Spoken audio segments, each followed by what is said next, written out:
이진우의 손에 잡히는 경제.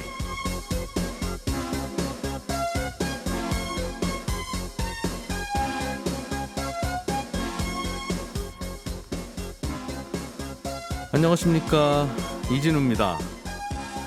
정부가 휴대폰 보조금 경쟁을 규제하던 단말기 유통법을 없애기로 했습니다. 그리고 대형마트 공휴일 의무 휴업도 폐지하고 도서 할인폭을 제한하던 도서정가제도 바꾸기로 했습니다.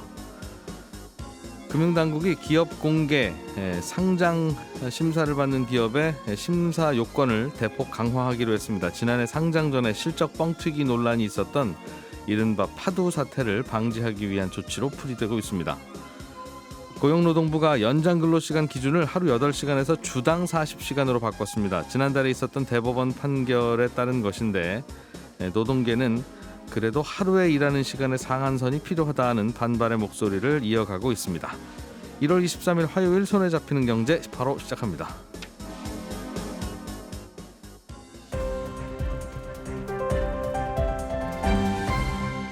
이진우의 손에 잡히는 경제. 네, 오늘은 송현서 서울신문 기자 그리고 김치형 경제뉴스 큐레이터, 남국민 큐레이터 이렇게 세 분과 함께 경제뉴스 또 정리해 보겠습니다. 세 분 어서 오십시오. 네, 안녕하세요. 자, 단말기 유통법, 이른바 단통법이라고 불리던 법이 예전에 이게 한 10년 전이군요. 맞습니다. 어떻게 그 휴대폰 좀 사러 가려면 그렇게 다들 줄을 서고, 그렇죠. 얼마까지 알아보고 오셨냐 이런 얘기를 야, 하던데요. 이게 도대체 뭐냐, 이거 좀 바꿉시다라고 그 당시 대통령이 이 법 만들라고 해서 이제 만들어진 건데. 맞습니다. 10년 만에 없어집니까? 예, 통신사가 이제 휴대전화를 팔 때 얼마까지 보조금을 줄 수 있는지 상한을 규제한 법, 이 단통법이 이제 10년 됐는데요. 폐지 수순을 밟게 됐습니다. 예. 어제 정부가 관계부처 합동 브리핑을 열고 이제 폐지 계획을 밝힌 건데요. 일단 말씀드려야 될 건 일단 계획이기 때문에 이 법 개정 사항이거든요. 예. 아직 확정된 건 아니고 일단 정부가 이제 밝힌 거고요. 여야가 합의는 해야 된다 이거죠. 그렇습니다. 예. 이게 간단히 설명을 드리면 2014년 도입된 이 법의 골자는요. 예. 그러니까 팔 때 휴대전화를 팔 때 통신사가 이제 보조금을 줄 수가 있는데 예. 이거의 상한을 법으로 정하고 이걸 어기면 이제 최대 징역형에 처하도록 하는 것입니다.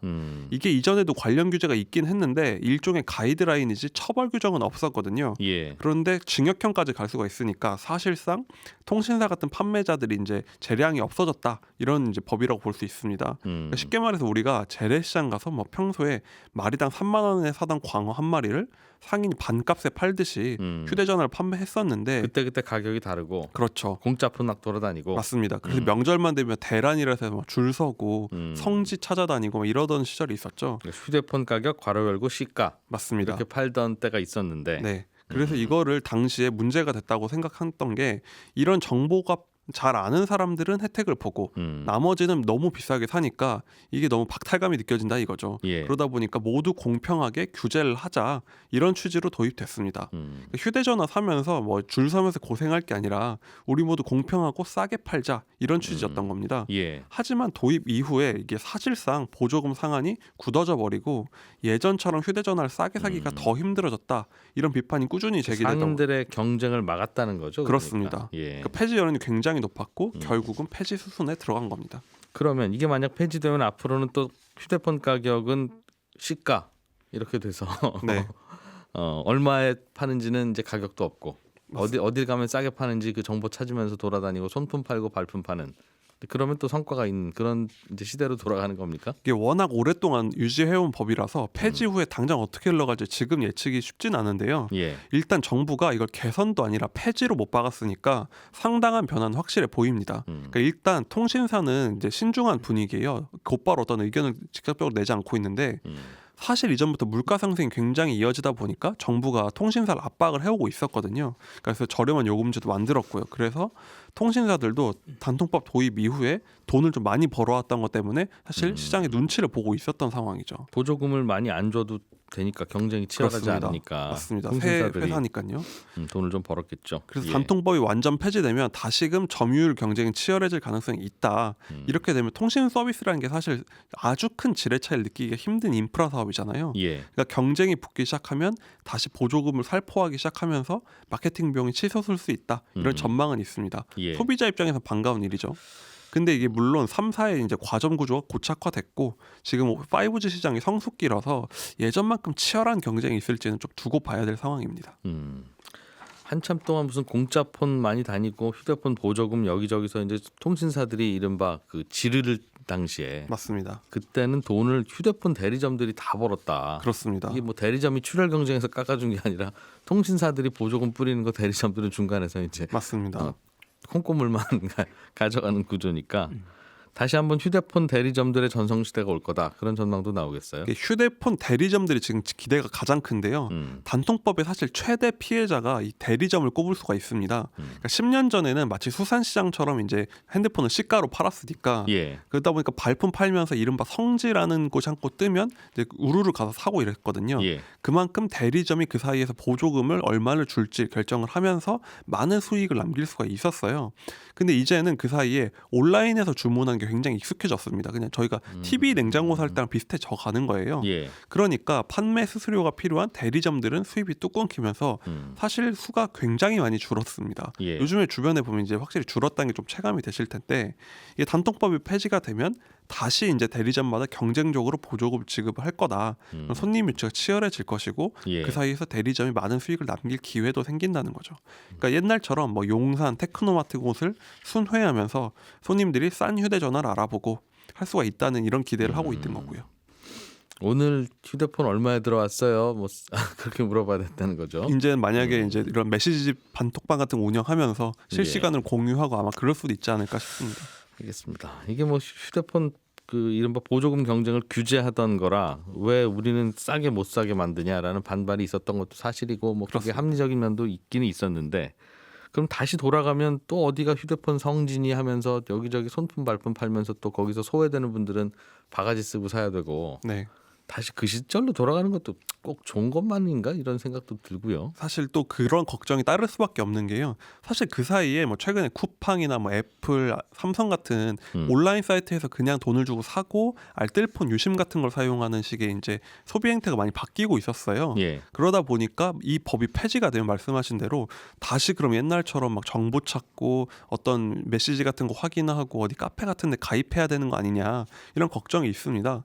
그래서 사실 정부도 일단은 좀 다른 법률 같은 걸로 이제 시장의 과열 같은 거 막겠다 이런 메시지를 내긴 했는데요. 예. 가장 중요한 건 사실 이게 법 개정 사안이라서 어떻게 통과가 될지 아직 모르는 상황입니다. 최근에 선거를 앞두고 있다고 이런 게 많은데 실거주 의무 폐지도 사실 정부에서 한 것처럼 얘기했지만 결국 국회 통과가 무산되면서 신일하나가 안 됐잖아요. 그렇군요. 단통법도 그건 지켜봐야 될 것 예. 같습니다. 선거철에 나오는 거죠. 맞습니다. 괜히 또 심각하게 서로 얘기했는지 저희가 모르겠네요. 말씀드리는 대부분의 정책이 요즘 그렇죠.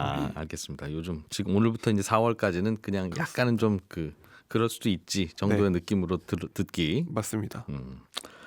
알겠습니다. 단통법 폐지 외에 정부가 또 바꾸겠다고 발표한 게 또 어떤 게 있습니까? 어제 마치 패키지처럼 우르르 쏟아져 나왔는데 음. 이제 대형마트 공휴일 의무 휴업도 폐기하기로 했습니다. 그러니까 주말에 장 보러 갔는데 마트 문이 닫혀 있어서 낭패 본 경험들이 있으실 텐데 이제는 그 이 휴업일을 법적으로 지금 공휴일로 지정해 놓고 있거든요. 이걸 평일로 옮길 수가 있습니다. 예를 들면 월요일로 옮길 수 있는 거죠. 그러니까 대형마트가 이제 이런 개안이 풀리는 거고 지금은 대형마트가 문 닫는 시간에는 대형마트 온라인 배송도 못 했거든요. 그러니까 새벽 배송을 못 하는 거예요. 예. 근데 이게 이제 풀려서 24시간 배송을 할 수 있습니다. 근데 집 근처 이마트나 홈플러스 같은 데서 주문하고 새벽 배송을 받는 게 가능해지는 거고 또 하나가 도서점까지도 바뀌는데요. 예. 이것도 단통법이랑 비슷하게 책통법이다 이런 별명도 있는데 도서 할인폭을 이제 제한하는 걸 좀 지방의 영세 서점들 지역에 따라 좀 바꾸고 웹툰이나 웹소설은 이걸 적용하지 않겠다. 이게 정부 발표 사항인데 예. 방금 말씀드린 두 개도 법 개정 사안이기 때문에 예. 이것도 아직 된다고 볼 수는 없습니다. 선거 끝나야 되든 말든 하겠네요. 그죠? 맞습니다. 그때까지는 안 열릴 테니까. 모든 일은 이제 선거가 끝나고 아마 결정되지 않을까 싶습니다. 그렇군요. 선거철이나 국회 모이세요라고 해도 지역구 내려가서 안 올라오니까 이제 그러는 거죠. 맞습니다. 요즘 한산하다는 소문이 있더라고요. 예. 세비는 계속 나갈 텐데. 네. 자, 김치영 큐레이터. 네. 뻥튀기 상장을 막기 위한 보완책을 금융당국이 내놨다는 소식이네요. 네. 이른바 뻥튀기 상장이라는 게 실적을 좀 부풀려서 네. 상장한 후에 실제로 상장하고 나니까 이렇게 실적이 안 나와? 이럴 줄 몰랐네. 이제 이런 경우를 좀 막아보자. 그렇습니다. 지난해 국내 증시에 파두라는 회사가 상장한 이후에 말씀하신 것처럼 뻥튀기 상장 논란이 좀 컸는데요. 예. 상장 전에 이제 투자자들에게 우리 올해 엄청 잘 나갈 거다 뭐 이렇게 얘기를 했어요. 근데 막상 상장 후에 실적이 공개되니까 형편이 없었던 거죠. 그러다 보니까 주가가 이제 상장하면서 47,000원까지 올랐던 주가가 16,250원까지 떨어지면서 당시에 지금은 한 24,000원 정도에서 거래가 되긴 하지만 상장 전에 회사가 얘기한 걸 믿고 투자했던 투자자들이 좀 피해를 많이 봤습니다. 물론 이제 상장 전에 회사에 대한 장밋빛 전망을 얘기하는 곳들은 많습니다. 하지만 당장 몇 달 뒤에 공개될 분기 실적을 이 정도로 뻥튀기 한 사례는 거의 없었거든요. 그러니까 이 파두라는 회사가 2023년 매출이 한 1,200억 원 정도 될 거다라고 얘기를 했었어요. 예. 근데 2분기 실적 공개하니까 1억 원도 아니고 5,900만 원 실적이. 3분기는 3억 2천만 원 이렇게 나오니까 이래가지고 어떻게 1년 동안 1,200억 원 벌겠어. 너네 너무 거짓말 크게 한 거 아니야? 이렇게 된 것이죠. 이게 뭐 특정 회사에 납품하는 회사라서 그 이제 고객이 안 사주면 어쩔 수 없기는 한데 네, 그러면 그렇다고 말을 해야지. 그렇습니다. 왜 말을 안 했어? 그런 얘기죠. 차이가 커도 너무 크다는 거죠. 그래서 예. 당국이 향후에 이런 문제가 다시 일어나는 걸 막기 위해서 보완책을 지금 내놓은 건데요. 일단 기업 공개 증권 심사 기준을 좀 강화하겠다 이렇게 얘기를 했습니다. 이게 구체적으로 기업들이 상장 전에 꼭 내야 할 서류들이 있는데요. 투자자들이 회사 내용을 알고 투자하기 위해서 증권 신고서라는 걸 내게 됩니다. 예. 이 증권서를 그러니까 증권 신고서를 제출하기 직전 월까지 매월 잠정 실적과 영업 손익 그리고 투자 위험 요소도 여기에 다 기록해야 된다. 이제는 이렇게 지금 얘기를 한 겁니다.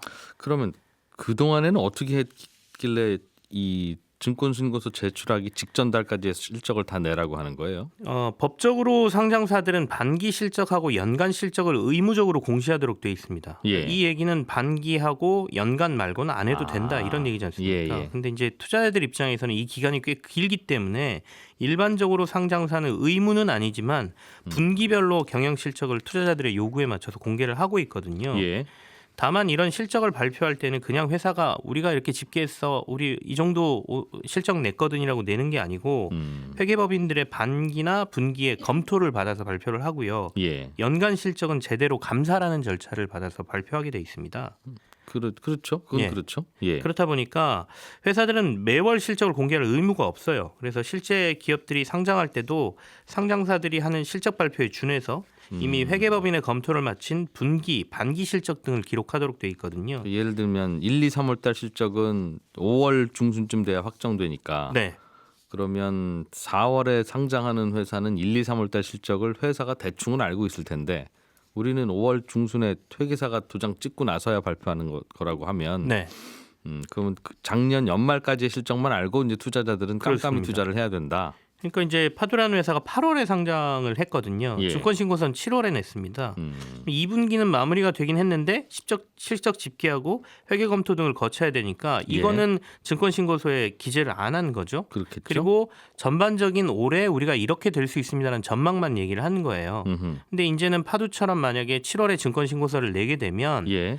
1분기 실적은 기록돼 있을 테고요. 예. 4월, 5월, 6월 매달 실적을 회사가 잠정적으로라도 증권 신고서에 명확히 기록을 해야 된다는 회사가 알고 있는 건 다 얘기해라. 예. 그리고 혹시나 변화가 있을 거다, 위험 요소가 있다라고 하면 참고해야 할 위험 요소도 적어라 이런 얘기가 됩니다. 그렇군요. 이미 상장된 회사도 이렇게 했으면 좋겠어요. 회사가 네. 대충 보통 이제 미국 회사 같은 경우에는 회사가 보통 가이던스라고 하는 걸 발표하잖아요. 네. 이럴 것이다, 저럴 것이다. 우리는 이 정도 예상한다 이렇게. 지금은 우리는 그렇게는 안 하고 그냥 애널리스트 보고 맞춰보세요. 이제 이러고 있으니까 애널리스트가 실적 나온 걸 분석하는 애널리스트가 아니라 가서 눈치 보는 얼마쯤 됐어요? 조금 몰랐죠? 뭐 이렇게 이런 그런 상황이 돼서. 그럼 새로 상장하는 회사들 중에 좀 이런 불량한 회사들은 걸을 수 있겠다는 뜻입니까? 결국엔 이제 회사가 내놓는 자료의 신뢰의 문제거든요. 근데 이제 상장이라는 게 어떻게 보면 회사가 성장하는 데 있어서 가장 중요한 변곡점입니다. 주식을 새로 대규모로 발행해서 공개적으로 팔아서 회사가 필요한 자금을 이제 들여오는 거잖아요. 예. 그렇다 보니까 결국에는 회사들 입장에서는 상장할 때 조금이라도 회사를 잘 포장하고 싶은 욕구가 굉장히 강해지죠. 예. 그래서 상장 전 몇 달까지 잠정 실적을 다 기록하는 게 어느 정도는 도움은 되겠지만 나중에 또 혹은 갑자기 시장이 악화돼서 뭐 이렇게 됐습니다라는 핑계는 충분히 될 수가 있어서 이것만 가지고 부족하다라는 얘기는 아직도 좀 나옵니다. 그래서 상장할 때 주관사라고 해서 회사의 적정 가치를 평가하고 주식 발행을 도와주는 증권사들이 있거든요. 이들에게도 나중에 뻥튀기 상장이 되면 책임을 물려야 된다는 얘기가 좀 나옵니다. 그래서 너무 큰 뻥튀기 상장 사례가 나온다라고 하면 주관사들에게 향후 일정 기간 상장 기업 수임을 못하게 한다든지 예. 이런 불이익을 줘야 한다는 건데요. 왜냐하면 주관사들도 공모가가 높아져서 높게 책정되면 상장 규모가 커지고 이 상장 규모에 따라서 수수료를 받게 되거든요. 그렇기 때문에 이 공모가를 높이고 싶은 욕구를 주관사도 같이 받는 것이죠. 예. 결국 요약하면 소개팅할 때 화장 너무 짙게 하거나 키 높이 구두 신고 오지 말기 이제 그런 얘기하는 거죠. 네. 다만 이제 이런 거는 좀 중간에 소개하는 사람이 좀 잘 해라. 평소와 좀 다르거나 키가 높아졌거나 그러면 얘기해 주라. 사진하고 많이 다르다 이렇게 네, 명확하게 그런 얘기해 달라는 거죠. 해주라는 거죠, 네. 그죠? 자, 송현석 기자. 네. 노동부가 그 연장근로 한도 위반에 대한 행정 해석을 변경한다 이런 뉴스가 있던데 무슨 네. 얘기예요? 연장 근로라는 게 노사 간의 합의에 따라서 기준 근로 시간을 초과하는 근로를 말하는 거죠. 예. 근데 현행 근로기준법상 법정 근로 시간은 1일 8시간. 한 주에 40시간입니다. 예. 그래서 주 40시간을 기본으로 최대 12시간까지 연장 근로가 가능해서 주당 최대 52시간까지 일할 수 있는 거죠. 근데 이 12시간이라는 연장 근로를 어떻게 계산해야 하는지를 두고 논란이 그동안 있었던 겁니다. 예. 그러니까 지금까지는 일주일에 총 근로 시간이 52시간을 넘지 않더라도 하루 법정 근로 시간 8시간을 초과하게 되면 그걸 연장 근로라고 봤거든요. 근데 이번에 행정 해석이 바뀌면서 일주일에 총 근로 시간 중에 법정 근로 시간 40시간을 초과하는 시간을 이 연장 근로라고 정의를 하게 된 겁니다. 하루에 8시간 초과하면 연장 근로로 보던 걸 네. 주 5일인데 일주일에 40시간 초과하면 연장 근로로 보는 걸로 바꾸게 됐다 해석을 그렇습니다. 그러니까 일일 단위를 일주일 단위로 바꾸게 된 거죠. 하루 8시간이나 일주일 40시간이나 그게 그거 아닙니까? 그런데 이게 이제 하루 동안 얼마만큼의 일할 수 있는지 한계가 없었다는 게 큰 이제 차이점입니다. 그러니까 지금까지는 네. 888 16 0 이렇게 일하면 그렇죠. 이러면 다 더하면 40이니까 이건 연장 근무 안 한 거다. 이렇게 그렇죠. 봤는데 앞으로는 888 16 0 이렇게 일하면 16시간 일하는 요 날은 8시간 연장 근무를 한 걸로 보고 맞습니다. 그 연장 근무 수당도 주고 그렇게 해라. 그렇죠. 그런 뜻인가 봐요. 그리고 이제 일주 단위로 연장 근로 시간을 계산을 하게 되기 때문에 예. 이렇게 되면 하루에 예를 들어서 근무를 몰아서 24시간을 해도 주 52시간이 넘지 않으면 근로법 위반이 아니게 되는 거죠. 그렇군요. 알겠습니다. 그러면 이제 주 52시간까지는 법적으로 허용되는 거니까 24시간 48시간 동안 그렇죠. 쉬지 말고 일하세요. 네. 그리고 나머지 3일은 집에 가서 쉬세요. 그렇죠. 그렇게 해도 법 위반이 아니었는데 네. 이건 좀 막아야 되지 않겠냐 하는 네. 그런 얘기인가 봐요. 네, 예. 이제는 법 위반이 아니게 되기 때문에 회사가 아무런 제재를 받지 않을 수 있는 겁니다. 법이 바뀌어서 그렇죠. 그러다 보니까 근로자의 인권이나 건강에 부정적인 영향을 줄 수도 있다. 이런 우려가 있는 거죠. 예. 근데 또 반대로 법리적으로만 봤을 때는 하루에 17시간씩 바짝 일하고 4일 연속 쉬는 것도 가능해지는 겁니다. 예. 그래서 일각에서는 일일 근로 시간이 8시간을 넘어가면 시급이 1.5배 가산이 되고 밤 10시를 넘으면 야간 근로수당도 추가가 되기 때문에 시급이 2배가 되기 때문에 단순히 회사가 노동자의 등골만 빼먹는 건 아니다. 뭐 이렇게 주장하는 의견도 있긴 하지만 노동계에서는 하루에 21.5시간까지 압축 노동이 가능하도록 법적으로 지금 뒷받침해주고 있는 거기 때문에 이게 과연 노동자를 위한 것인가, 근로자를 위한 것인가 이런 거에 대해서 좀 고려를 해봐야 한다라는 목소리가 나오고 있죠. 그러니까 일하는 자리는 하루 8시간이 넘는 건 다 야근 수당을 주긴 주는데 주긴 줍니다. 그렇더라도 이렇게 사람이 하루에 오래 일하면 되냐 하는 그렇죠. 반발이고 네. 아마 이게 법을 이렇게 해석 바꾸는 게 사람이 오래 일해도 되지라는 얘기가 아니라 네. 우리나라 근로기준법 표현이 모호하게 되어 있으니 맞습니다. 이 법 바뀌기 전까지는 이런 식으로 해석을 해야 돼요. 대법원 판결이 그렇게 나와버렸습니다. 어떡합니까? 네. 라는 거니까 빨리 선거 끝나고 네. 법 바꿔줘야 되는데 네. 맞습니다. 근데 선거 때니까 또 아직 국회가 가동을 못하니까 당분간 이렇게 해석한다. 네, 그런 맞습니다. 뜻이겠군요. 네. 알겠습니다. 지난주에 일본이 세계에서 5번째로 달 착륙에 성공했다는 소식이 있었어요. 네. 근데 다들 왜 이렇게 달에 가려고 하냐. 네. 그런 돈도 많이 들 텐데. 그렇죠. 그런 궁금함은 있더군요. 네, 이게 뭐 달을 누가 먼저 차지하느냐에 따라서 정치적으로, 경제적으로 더 많은 이익을 가져갈 수 있기 때문이죠. 예. 지금 달에서 가져올 수 있는 것으로 예상되는 자원이 히토류 그리고 동위원소인 헬륨3입니다. 히토류는 많이 들어보셨을 거고 이 헬륨3는 핵 융합로의 전력 공급원이다 이렇게 보시면 되는데 1g의 헬륨3로 석탄 40톤에 맞먹는 에너지를 대체할 수가 있습니다.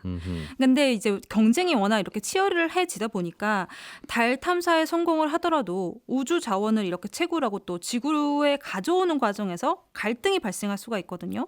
그러니까 아직까지 뭐 우주 탐사를 위해서 이런 상업 활동에 대해서 국가끼리 어떻게 처리할 건지 그리고 그럼 무조건 먼저 차지하는 국가가 이거 다 가져갈 수 있냐 예. 이런 소유권을 어디까지 주장할 수 있는지 이런 것과 관련된 이 국제적인 합의가 없는 상태죠. 달에는 국경 없으니까 먼저 찜하는 나라가 다 그렇죠. 가져가는 거다 지금. 네. 그렇군요. 그래서 우리도 갈 수 있으면 가야 된다 그런 얘기인가 봐요. 맞습니다. 알겠습니다. 요즘은 뭐 자원 탐사가 특히 또 활발하던데 이제 석유 시대 끝나고 전기차에 들어가는 이런저런 이제 광물들이 다시 돈이 되는 거니까 중국에서는 엄청난 리튬 매장지가 발견됐다는 소식이 있네요. 네, 정말 부러우면 지는 건데라는 말이 있지만 네, 어쩔 수가 없습니다. 중국에서 하얀 금이라고 부르는 리튬이 이제 100만 톤 정도 매장된 것으로 추정되는 매장지가 나왔거든요. 예. 이게 리튬이 스마트폰이나 전기차 배터리에 들어가는 건데 사실 중국이 지금 전기차에 엄청난 투자를 하고 있기 때문에 이번에 새로 찾은 리튬을 통해서 전기차 배터리 산업을 더 빠르게 성장시킬 수 있을 거다 이런 기대감이 많습니다. 그리고 중국이 지금 부동산 부채 위기 같은 이슈들이 많잖아요. 근데 이런 것들이 성장을 굉장히 압박하고 있다 이런 평가가 많은데 예. 전기차 기술 발전에 속도를 낼 수 있게 되면 이런 이슈에서 또 빠져나오는데도 도움을 받을 수 있을 것으로 보입니다. 경제에도 도움이 많이 되겠죠. 네, 사실 제가 아까 부러움을 지는 거라고 말했지만 중국이 이상하게 작년부터 천연자원 정말 로또에 달하는 그런 당첨들이 엄청 되고 있어요. 예. 지난해 12월에는 5,600만 톤이 넘는 석유가 매장된 네, 그런 유전이 발견이 됐고 지난해 10월에는 우라늄 광산도 발견이 됐고요. 또 저희가 항상 이야기하는 중요한 히토류 광물 벨트도 지난해 발견이 됐습니다. 이런 행운들이 지금 계속 중국에 이어지고 있죠. 중국만 이런 게 아니라 미국도 뭐 석유가 계속 터지고 있고. 맞습니다. 하여간 땅은 우리도 면적 대비는 터져야 되는 것 같은 생각은 네. 드는데 참 우리는 잘 안 터져요. 네.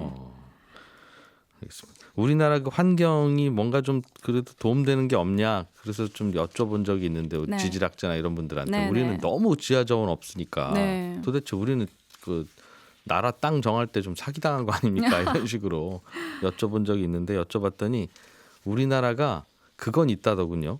그 해안선 근처가 그 지대가 높아서 지구가 온난화되면 이제 다들 해안선 근처에 있는 도시들은 다 망한다고 난리잖아요. 네. 지금도 이미 뭐 물 차는 도시들도 생기고 그런데 우리나라는 그래도 전 세계 그 해안 수위가 올라가더라도 나름 우리나라 그 해안선은 대충은 유지된다. 네. 그러니까 인천은 조금 잠겨도 이게 서울까지 올라오거나 그렇지는 않은 네. 그 정도 장점은 있다 이렇게 설명을 하시길래 그나마 우리는 또 칠광구 가진 게 네. 그쪽 네. 가면 또 석유가 발견될 수도 있다는 그렇죠. 얘기가 있긴 하죠. 네. 그 일본이 개발 안 한다고 그래서 또 우리도 피곤해하고 그렇습니다. 있는데 아무튼 좀 하여튼 그런 거는 있다는 걸로 위안은 아직은 삼아야 되는 그런 상황인 것 같습니다. 네. 예.